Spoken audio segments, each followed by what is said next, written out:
Okay, we're Roger Wyden, the head of sales and partner at Home Run Brokers. Correct. And we're just going to go through some of the questions that have been burning in our people's minds over the last few months. Let's just get straight to it. Yeah. Netflix. Yeah. Good idea, bad idea? Good idea. What? Definitely. Well, we are, as you know, Home Run Brokers are one of the best when it comes to marketing, right? So Netflix is obviously a huge channel when it comes to marketing and brand awareness. So Home Run Brokers have always been good at attracting clients and buyers with a sense of community, people in focus. And Netflix being the biggest channel in the world, it's definitely been a good idea. When we look at our inquiries coming in, we had an increase in it's been live now for 2.5 months. So an increase of 400% in incoming inquiries. We've had some great clients out of it. We've also had, obviously, people reaching out, telling us how bad they thought it was. Okay, yeah. Which has also been great, because then we're conversation. Yeah. And one thing leads to another. And overall, it's been very good. The way it works, right, is that a production company will contact you guys, the state agency, you do a deal, and then they do a deal with Netflix, I guess. And that's sort of the business arrangement of it. Is that about right? Yeah, exactly. So Home Run Brokers, or Eric, got contacted by a production company that thought it would be great to do a Netflix show. They did a pilot. So the production company made the pilot, presented it to Netflix, who jumped on it. And when it comes to Netflix, they get thousands and thousands of these pilots. And I know there's been several pilots made in Marbella for Netflix. Yeah, I've managed to stumble into one or two just as a buy figure, but that never really took off. I know there's some companies on the coast that actually paid for them themselves to have them done. But in this case, it was the production company, a Swedish production company that did the pilot, presented it to Netflix, that jumped on it. And this was ordered by Netflix Nordic. That's why we are speaking as much Swedish as possible in it, because it was initially ordered from Netflix Nordic for the Nordic countries. But then LA, as I understood it, LA saw it and decided that they would go out 190 countries. Does a production company in retrospect wish they'd done it in English now? I believe so, yeah. Yeah. That I can speculate, but yeah. I believe so. So season 2, obviously you probably don't know yet whether they're doing it, am I right? Is this something that you'd want? We're also measuring at the moment. Okay. So at this point here, Netflix is obviously measuring at their end. We're measuring at our end. Yeah, obviously the increase of leads, it takes some time Of course it does. to see what the conversion rate is. So far it looks good, but it's also the time investment of it. You know, when they were here, and which was before I joined, because I stepped in just at the end of the recordings. But what I understand, it was 2 months, 4 camera teams or something. It took a lot of time for the entire company, which kind of also holds business. Right, yeah. Sets you back a little bit. Yeah. So that's also the question. Is it worth it time-wise? We don't have a lot of time. Yeah, is one enough, maybe, is the question, isn't it? Exactly. And then you've got that exposure now. Correct. And I'm assuming that the production company is the one shoots everything, and then they decide what juicy bits get into the show, right? Correct. Yeah, correct. So you have no say on like, oh no, at the bit where we're talking about the non-lucrative visa, please. And they're like, okay, no, we'll leave that for the documentary. Is that about right? Yeah, that's correct. And I think you put it right, because there are people that do watch these kind of shows, such as Selling Sunset or $1 Million Listing or whatever it might be. And there's all the people that don't. And there are people that call it a documentary, which is not. It's not a documentary. It's a reality show, it's sometimes, scripted. There's a created situation, and out of a lot of content, and I'm talking a lot of content, they cut it down to the 6 episodes of half an hour each, picking what obviously will sell best. And what they know how to do is create fantastic TV. I mean, it is entertaining. And what we know from the statistic is that it's way above average when it comes to people start looking that finish the whole thing, Okay. and most people just binge it, Right. the whole thing. I did, actually. Yeah, Yeah, I did. My wife. It's the only time my wife and I agreed on what to watch on TV. yeah, there you go. She got the reality. I got the real estate part. So would I be right in saying that a documentary about real estate, as much as you and I would be very interested in it, it probably has a much smaller audience than a bit of drama and a bit of right? I think so too. I think you said in another podcast like this that if it were you and me sitting and talking about inflation, interest rates, we wouldn't have that many viewers. Okay. Anything you've been surprised about as a result of it, or is it how you expected it to go? To be honest, I didn't know what to expect. In a way, the way the company was already growing, I kind of felt like, oh, if we could just have it come out next year, because we're doing so well anyways. I don't want the market to see that, well, they're now doing all of these numbers just because of Netflix, because it's not. Right. It's really down to hard work from our entire team here that we've been able to produce before Netflix was aired. That's put us in a market position. So in a way, it would have been cool if the Netflix show came in a year from now. Gotcha. So when we're already proving our position and what we're doing. Yeah. So tell me a little about Home Run. Who owns it? Who are the partners? What's what? Eric Ebbing is the founder, CEO, and majority owner. Then we've got myself, Jennifer Okamura, Eric's wife, Mia, and Matthias. So that's those 5 partners in the company. And in the series, Yeah. there was this other chap that was trying to become a partner. Yeah, correct. I mean, I'm sure that's part of the storyline, but Yeah. But is he still with you? Oh, yeah, absolutely. I'm thinking you're referring to Robert. Robert. Yeah. Bass, how do you pronounce Robert Basso, yeah, Basso, correct. okay. Yeah, he's a vital part of the team. The way he's portrayed in the show is maybe not that flattering at sometimes, but I must say there's been a lot of people from the show that love him as well. So going back to Home Run a little bit, you joined them after a long stint in Solvilla. Yeah. I think everybody knows Solvilla and who they are. Yeah. For those of us in the industry, even though I'm more of a sort of floating around in the helicopter, Helicopter view of us all, yeah. you were considered as a very solid part of Solvilla, like not just somebody that worked there and then worked here. No, yeah. So they must have made you an offer you can't refuse. What was the reason for the move? Yeah, I mean, first of all, yes, I was from Solvilla. Now everyone knows what Solvilla is, but I was there from the start when no one knew what Solvilla was. So, and I had 10 years there. So that was, it was not an easy decision. Solvilla is still like a family to me, you know. So we've worked hard together there. We've learned a lot together and accomplished a lot of great stuff. I would say been part of changing the market as the luxury market had a rebirth and did things differently, disruptive at the time. So it was a very difficult decision for me to leave, again, like a family.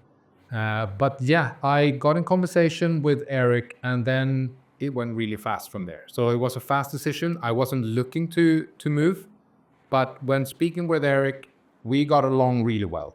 I find him a great guy, great entrepreneur. We have a lot of thoughts and in common in the way we think. And then it comes to, well, me personally, I like to build things. I like to grow things. And, you know, you find something magical that you can scale. And looking out from where I was, I could see the market had grown. The luxury market had grown exponentially, right? There was all of a sudden room for more players in that market. Who was going to take that sort of that part? And Home Run was sailing up very quickly. I mean, Home Run celebrated 4 years last year, and just steaming ahead, doing things no one else was doing a lot of things, the things that are maybe not my strong suits. Such as what? Like the marketing, the packaging, the branding. So that they were really doing really well, and they were making a name for themselves. At the same time as they were delivering, they were making sales. They had happy clients. They had great success. So I found that, stepping in there stepping in with Home Run at this time, I'm able to kind of bring in my experience into the mix. And my work here has, for the past years, kind of been growing it without we lose the quality of each client's journey, because that's kind of the trick, right? Yeah, growth, the pains of growth. I was surprised that you left Sol Villa. I think many people were, because amongst ourselves, we were all like, Roger's gone left. What? Home Run? And Home Run had a good reputation, but had a little bit of reputation as being a bit of a, how would I put it? A bit of a fun, sort of eclectic, high octane, friendly, but maybe slightly scatty sort of thing going on. And it was like they brought the headmaster in, the organized stuff, you know. That was kind of the thing. I'm not saying that's right, and maybe it isn't, but it was very much like, that makes a lot of sense, that move, to me anyway. And a lot of us speaking about it were kind of going like, oh, okay, this is a smart move, you know. That's good. What has your year been like at Home Run? Oh, it's been, this year's been a real roller coaster, but in a good way, in a really good way. Our sales are increased, our pipeline definitely increased. So when it comes to listings that we're rolling out to 2025, that's definitely increased. So that's kind of cementing our position in the market where we are now. And then obviously with the launch of Netflix, internally we speak about Home Run 2.0. So we've spent a lot of resources and time on internal structures and work. I mentioned before that when we're growing, we don't want to lose touch with our clients. We don't want to lose the quality that we deliver, and we don't want to forget people because we're growing. That's kind of a common problem that you can have. So obviously there's been a bit of wear and tear when we're implementing new SOPs, new systems to work with. So we've become quite tech-based in the background. But the important thing here is obviously we don't want to become robots. We want to be able to be Home Run on top of that. So we always have a base of quality in everything that we deliver, but being Home Run on top of that, which means when we're speaking with the marketing team that are basically, and with Eric and Jennifer and Tessa and everyone that kind of put the company, the soul of the company, but we're often coming back to the community, like the community of Home Run that we have together with our clients. That's in focus. What do you have in the pipeline for 2025? Give us any ideas or any plans or projects? Yeah. So pipeline for 2025 for us, it's mainly product. You know, it's product-based listing, having the best listings on the market. That's our main goal. We have opened the doors during 2024 to work much closer with other agents. So becoming more approachable to other agents and giving them the tools to work with us in an easier way. We launched our unbranded website, movingmarbella.com, where agents have all our exclusive listings with 4% for them. That sounds familiar. Where have I seen that before? Yeah. So, yeah. So how does it feel now for you when you walk in the door on a Monday or leave on a Friday? Yeah. Compared to how I did before? I've always been, I hopefully always going to be, I am kind of a finally Monday person. I always have been. That's important for me, and I want everyone in the company to feel the same thing. In that sense, it's not much of a difference, but you know, the team that I've got here, it feels like everyone has that kind of finally Monday approach to things. We also do a lot of things outside of work together. So we're a family at work where everyone's producing and working hard. But we also are able to take moments where we do things outside of the office, even if outside of the office might be in the office. As you walked in, it looks like the big bar. For sure, there's like a nightclub down there. Can be. But you're a family guy, right? Yeah, correct. I don't see you living it up large in a nightclub at 3 a.m. in Porto Banos. No, I don't. That's not your scene, is it? It's not my thing. Okay, that's also okay. I'm not the guy to ask for nightclub recommendations. I haven't been in many years. How are you going to grow the company, grow the team, but not lose ability and experience? Because there's always runs the risk of ending up with a bunch of 20-year-olds Yeah. advising customers on large deals. Correct. Yeah. Without necessarily having that experience. So how do you deal with that sort of side of the recruitment? When it comes to growing the team, it doesn't necessarily have to be the sales team, right? So what we're building this year and have been building are support systems for the sales team.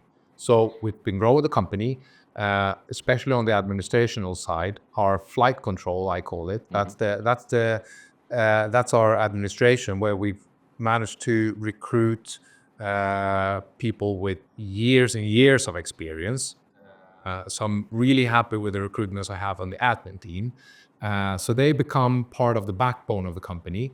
Again, systemizing the work so our agents can produce more. I want to grow the cake without growing the sales team, Okay, if you know what I mean. I do, yeah. I think that's key. And then whenever we see that they are overwhelmed or have too much, and the numbers support it, we will bring in extra support for them to produce even more. Mallorca. Yeah, So you've opened up over there a presence. So you got an office there, or we've got an office. We're just opened up, so we've got an office in Mallorca. It's now renovated and done. We haven't had an inauguration of it yet. We've got Isabella there, an agent that has been doing a great job in Mallorca with securing listings. So again, product. Mallorca is a different market in that sense that the big agents don't like to share like we do here. right? We might call one of the big ones up and say, hey, we've got a client for your listing. And they say, well, we don't care. Yeah, right. Okay. I- I didn't know that. I was under the impression they did share, but there just wasn't a platform like Immobalia, Resales Online, or something like that. Exactly. No, Right, okay. that's it. On the CRM side, that's also interesting. I mean, the big ones, they have their own systems that might be global systems. Right, like Engels or Balkos or something like that. Yeah. And they're obviously huge in Mallorca. Yeah, They the are- Germans. Yeah, the German market. Is there a lot of Swedish buyers in Mallorca? Yeah, there are. There's a lot. Yeah. Germans are obviously the biggest group, but Swedes are an important group. Absolutely. On that note, what percentage of your transactions, more or less, Yeah. are to Swedish people, say in 2024, versus what you predict will be in 2025? So 2024, we've had 21 different nationalities that bought a home through home run brokers. Approx 21% are Swedes. Okay, that's not as heavy reliance. No.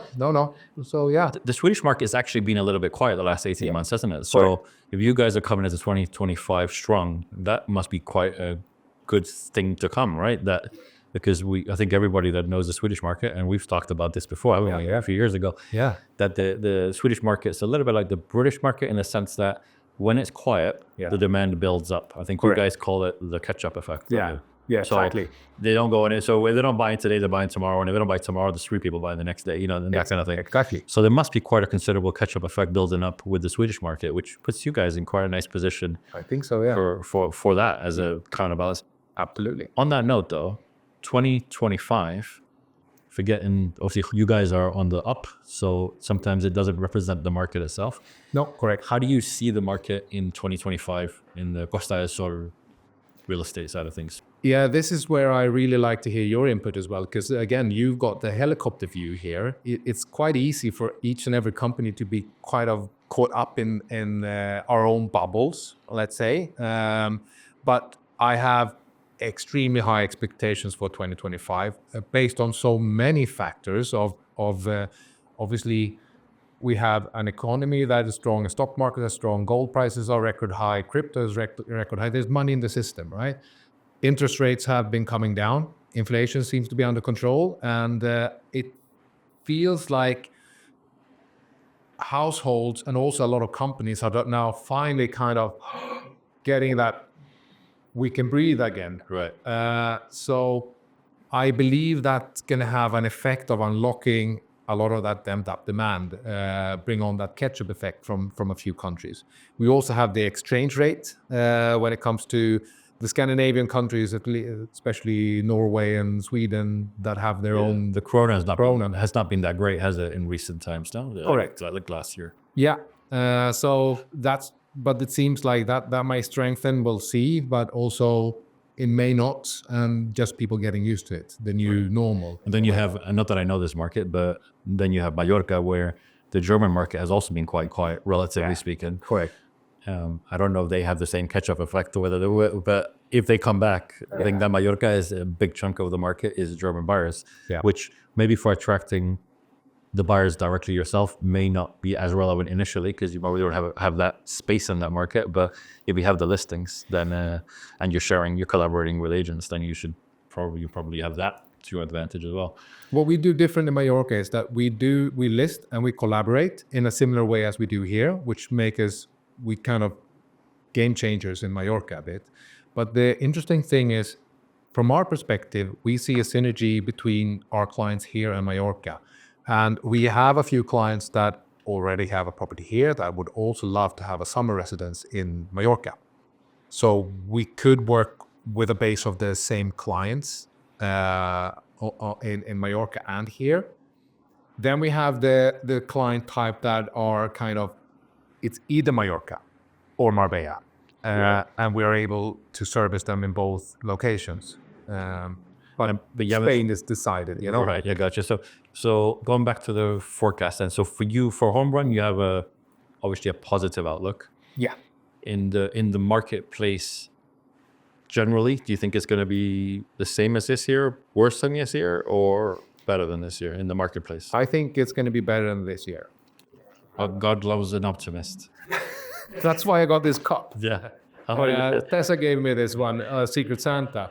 If it's not amazing, it's still fantastic. I love that. I love that. Yeah. We get what we water, right? And we water negativity, and we get negativity. Yeah, that's true. That's true. Yeah, I mean, what I see with the market next year, I think it's something that is perhaps a little bit complicated to understand from a buyer perspective, because I think next year is going to be tough, but not for buyers or the marketplace, but for agents. Right. What I think will happen next year, well, in 2025, I think that the lead pool is going to dry up for a lot of agencies. And I think a lot of the agencies that have come into the market in the last 15, 16 months, they've come in big. Yeah. They've come in big office, big team. Yeah. But I think the key pain for agents will be lead flow. You know what I mean? So you mean supply and demand will still be the same, but just shared by a much bigger competition. Exactly. On the agent side, the last 2 years, I think you could describe it as a little bit of a Wild West. Oh yeah. And I think we're going to go from the Wild West to the jungle where the strongest survive. I must say, I completely agree with you that, I mean, when I'm out, I'm in an open house, there are so many agents at the moment, and there's just thousands of them. We're looking at our email base of agents, it's thousands of them, and every open house there's new people showing up, and I'm like, who are these and how do they survive in a way? So yes, I know that COVID made a lot of people move around in the world, and obviously Marbella being a place a lot of people want to live. I mean, it is one of the best places to live. It is. And if you don't bring a business here, what are you going to do? Well, a lot of people enter into the real estate, and since $1 Million Listing, it was also all of a sudden cool to be in real estate. How about developments? Just generally? Yeah. Are we talking the villa type thing where it's individual properties, villa type things, or do you have any plans for any projects? Where it's 10 villas or 100 apartments?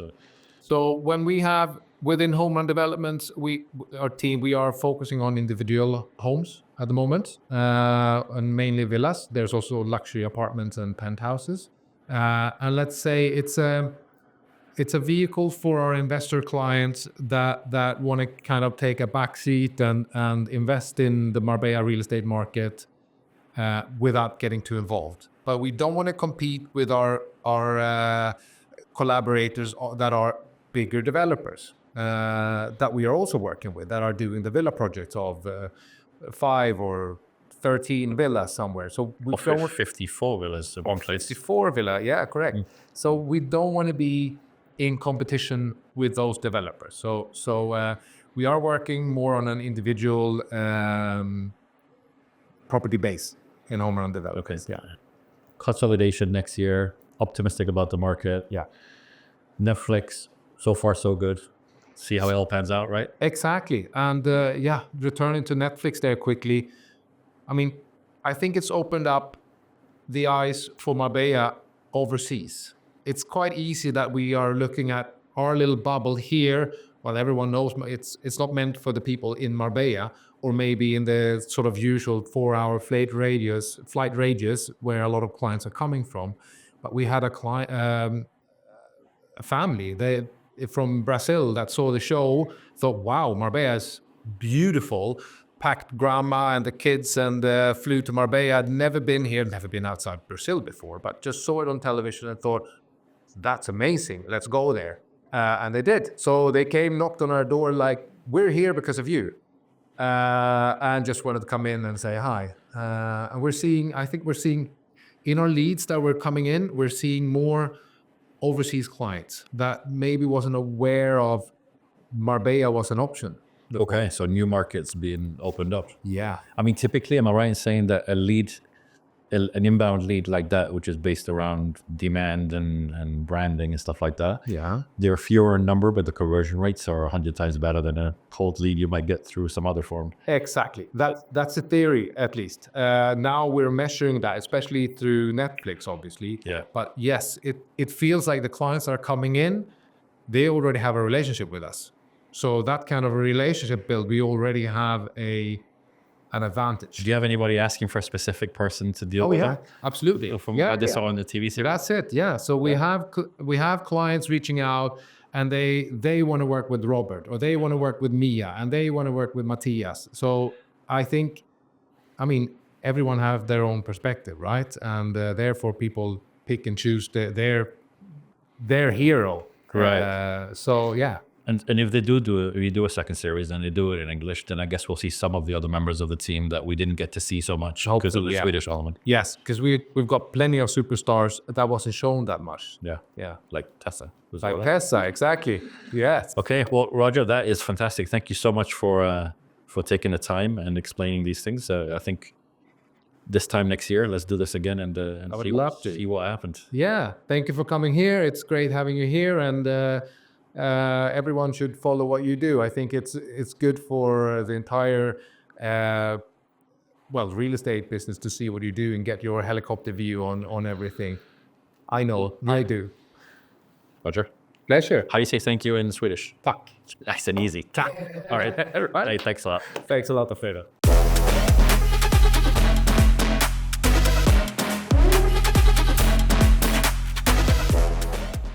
How long did we manage? She's 45. Perfect. Perfect. Should put the kids to sleep, shouldn't it? Yeah, perfect.